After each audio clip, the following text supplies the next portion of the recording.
दोस्तों नमस्कार। यह पश्चिम बंगाल है, यह बिहार नहीं है, यह हरियाणा नहीं है, यह महाराष्ट्र नहीं है। और पश्चिम बंगाल के भीतर तृणमूल कांग्रेस है। यह ना तो आरजेडी है, ना ही शिवसेना है, और ना ही हरियाणा में खड़ी कांग्रेस है, जो शायद इंतजार करे कि जब जनादेश आ जाएगा उसके बाद सोचेंगे जश्न कैसे मनाया जाता है, या फिर उसके बाद उन सवालों को खड़ा करेंगे कि आखिर हम जीते कैसे या हम हारे कैसे। बिल्कुल नहीं, तृणमूल कांग्रेस की फितरत यह बिल्कुल नहीं है।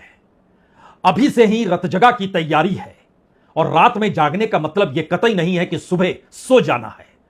सुबह तो कहीं ज्यादा चौकस रहना है, और उसके बाद दोपहर बीतते बीतते जिस जश्न की दिशा में बढ़ना है उसकी तैयारी कैसे किस रूप में हो सकती है, इस वक्त पश्चिम बंगाल के भीतर या कहें कोलकाता की धड़कनों को देखकर आप समझ सकते हैं। एक नहीं, 4 लेयर। और 4 लेयर का मतलब यह है हमेशा हर कोई जाग रहा होगा, वो चाहे टीएमसी का कार्यकर्ता हो या फिर बीजेपी का कार्यकर्ता ही क्यों ना हो, हर कोई जाग रहा होगा। बावजूद इसके कि बड़ी तादाद में सुरक्षा कर्मियों की मुस्तैदी है और उनकी मौजूदगी के बीच भी कोई भरोसा किसी को नहीं है।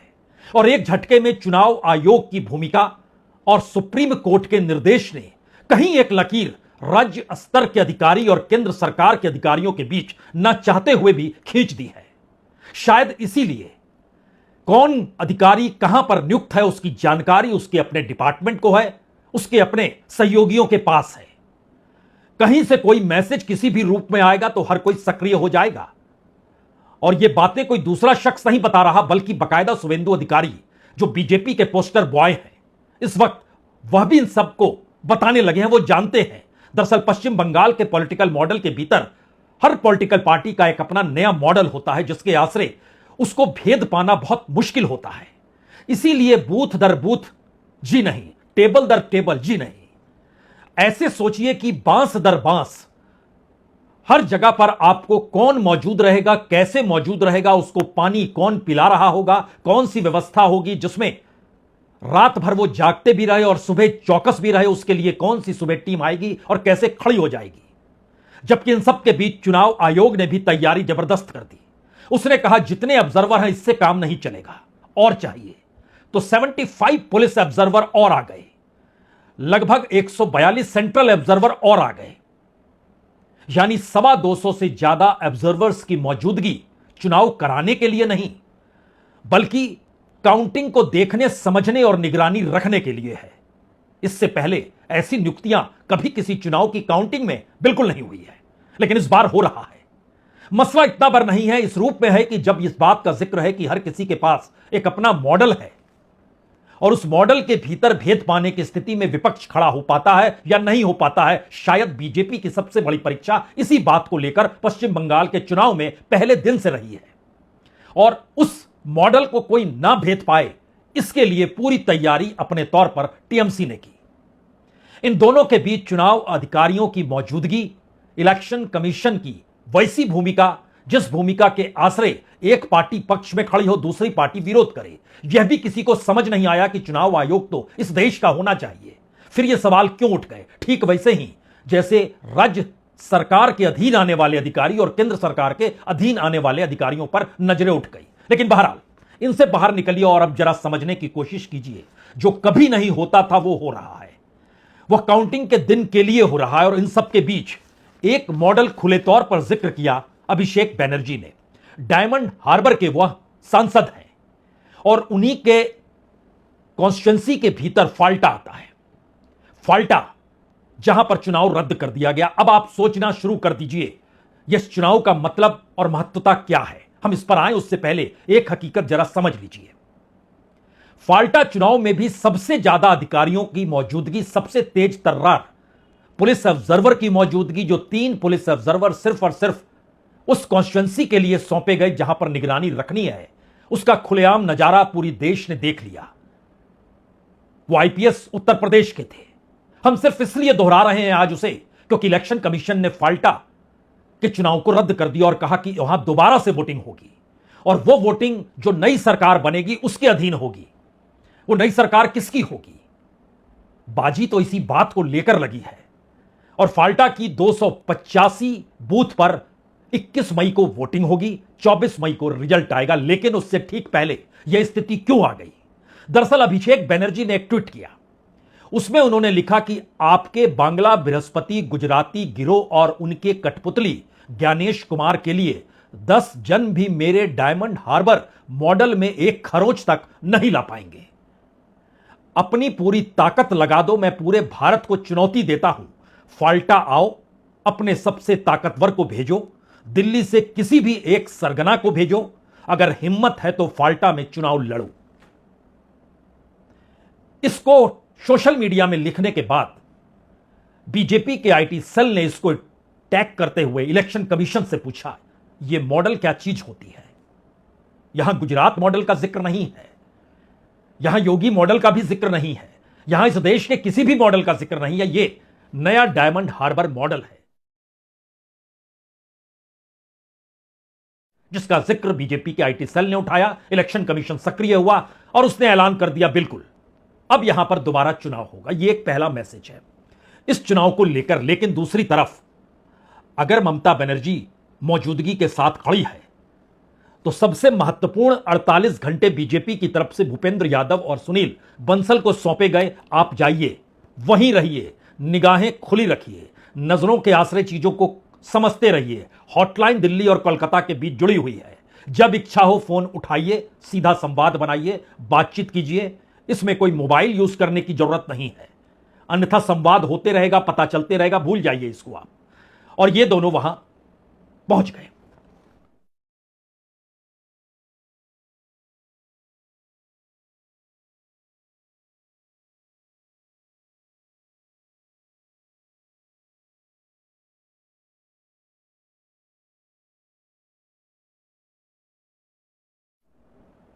इस देश का रिकॉर्ड टूटा है वोटिंग को लेकर।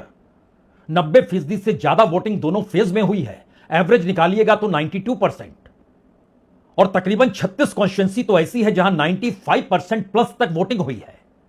और यह सवाल वाकई बड़ा रहा कि इतनी बड़ी तादाद में अगर वोटिंग हो रही है तो कौन आ रहा है, कौन निकल रहा है, वोटरों का ध्रुवीकरण कैसे हो गया, ये सारे सवाल थे। अब सवाल जब काउंटिंग का आकर खड़ा हो चला है तो उस काउंटिंग के मैदान में जिसको टेक्नोलॉजी की जानकारी हो, जो जानता हो कि किस बटन को दबाने से क्या हो सकता है, या फिर टेक्नोलॉजी की जानकारी इस रूप में भी रखनी होगी कि कहीं किसी भी मशीन की उपयोगिता या अनुपयोगिता दोनों के लिए कभी कभी बाहर से रिमोट के जरिए भी कुछ काम करता है, तो क्या ऐसी स्थिति लाई जा सकती है? अगर शक हो जाए तो हम जैमर लगा दें। जैमर लगाने का हक किसका होगा? स्टेट गवर्नमेंट का, इलेक्शन कमीशन का? किसका होगा? इलेक्शन कमीशन चाहे तो लगा सकता है, राज्य सरकार अपने तौर पर चाहे तो टेक्निकली वो चीजों को डेवलप कर चुकी होगी, यानी टीएमसी का हम जिक्र कर रहे हैं। दरअसल इसकी माइन्यूट परिस्थिति को अगर आप समझना चाहते हैं तो इस रूप में समझिए, जो परसेंटेज ऑफ वोटिंग है और जो दावे हैं और उन सब के बीच जो काउंटिंग होनी है, उस काउंटिंग में मार्जिन अगर 5 से 10 हजार का होता है, यानी 10,000 तक, तो ममता बनर्जी ने अपने पार्टी के लोगों को सीधा निर्देश दिया है कि आपको हर हाल में रिकाउंटिंग करानी है।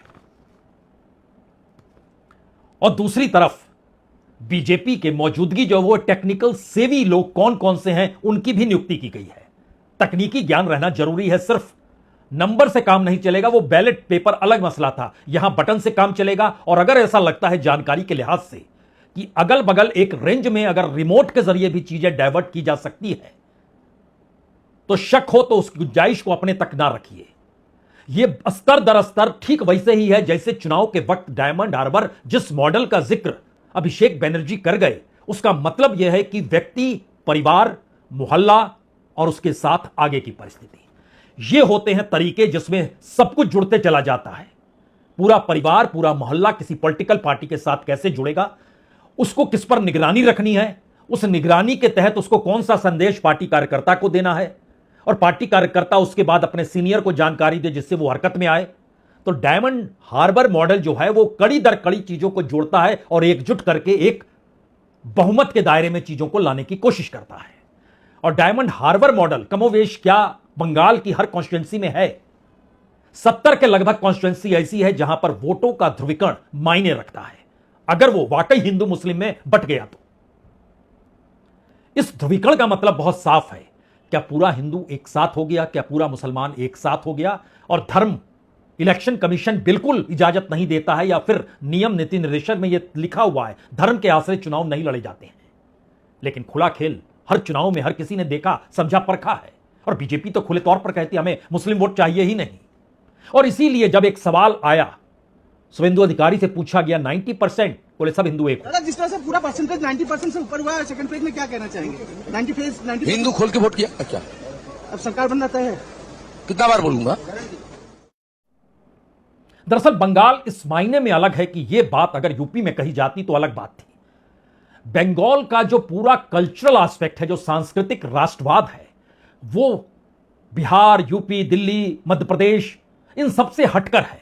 यह जरा समझना होगा कि यहां पर राम मंदिर मायने नहीं रखता, यहां पर दुर्गा मायने रखती है, यहां पर काली मायने रखती है। यानी कल्चरल और रिलीजियस मॉडल अलग है। जो समाज के नायक है उसमें राजा राममोहन राय भी हैं, सुभाष चंद्र बोस भी हैं, अमर्त्य सेन भी हैं, विपिन चंद्र भी हैं और सत्यजीत रे भी हैं। यानी क्रिएटिविटी की पराकाष्ठा भी है और इन सब के बीच इंटेलेक्चुअलिज्म भी है। और उसके साथ वो समाज भी है जो समाज लगातार देश दुनिया के भीतर हायर एजुकेशन के लिए भटक रहा है, वो तबका भी मौजूद है। शायद इसीलिए पहली बार ये पॉलिटिकल शिफ्ट होगा या नहीं होगा, उससे कहीं ज्यादा महत्वपूर्ण है कि जो बंगाल जिस कल्चरल एस्पेक्ट में जी रहा है उसमें कोई परिवर्तन होगा या नहीं होगा, और क्या बंगाल इसके लिए तैयार है या नहीं है। शायद इसीलिए जो हर स्तर पर आज की रात पहरा देने की जिम्मेदारी जिन लोगों पर है, वो कल सुबह भी नहीं सोएंगे, वो खुद ही कह चुके हैं। और जिनकी जिम्मेदारी कल सुबह है उनकी मदद वो करने के लिए तैयार है, यह भी हो चुका है। और उसके बाद 12 दोपहर 12 1 बजते बजते परिस्थितियां जब साफ होने लगेगी, तब जरा सोचिए क्या नजारा किस रूप में होगा।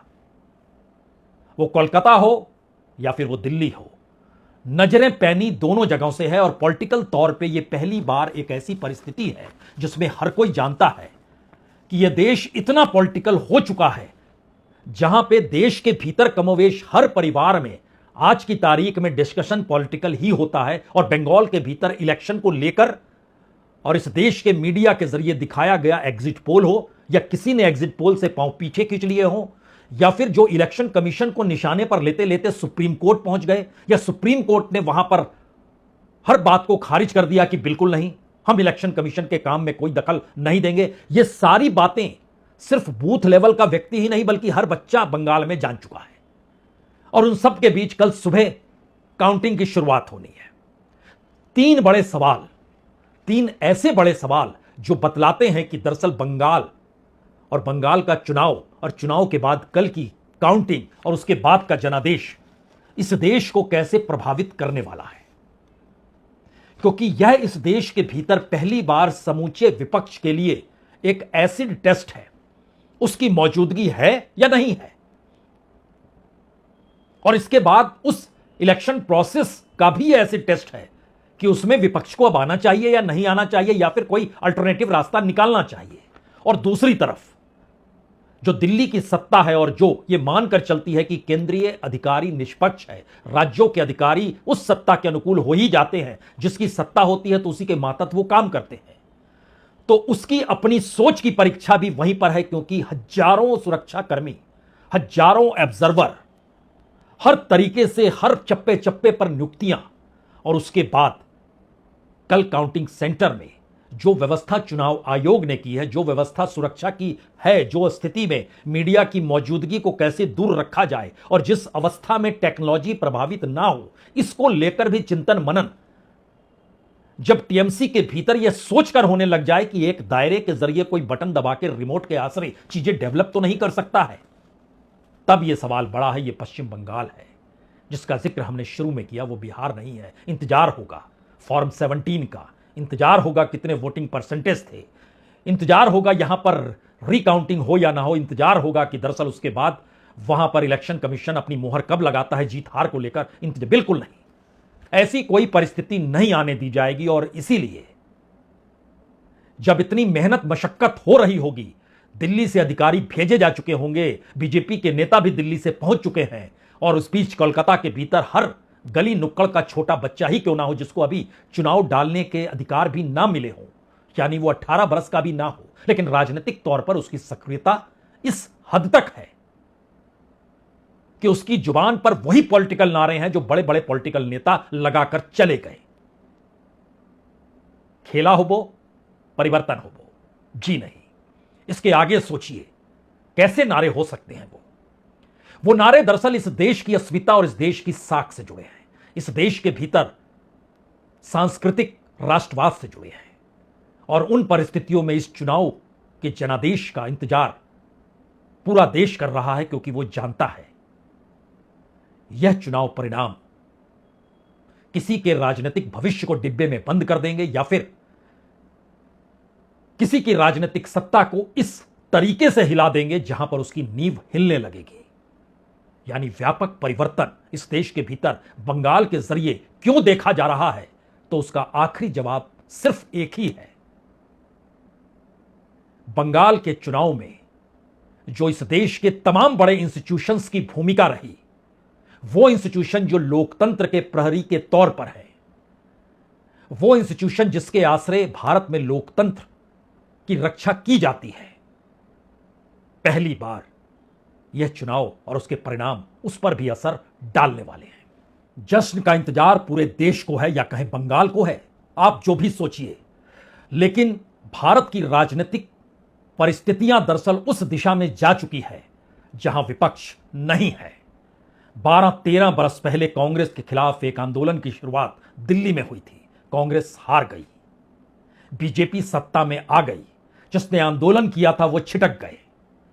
लेकिन इन 12 वर्षों के सफर में विपक्ष गायब हो गया, और जब विपक्ष ही नहीं रहेगा तो समाज के भीतर का फॉल्ट उभर कर सामने आएगा ही।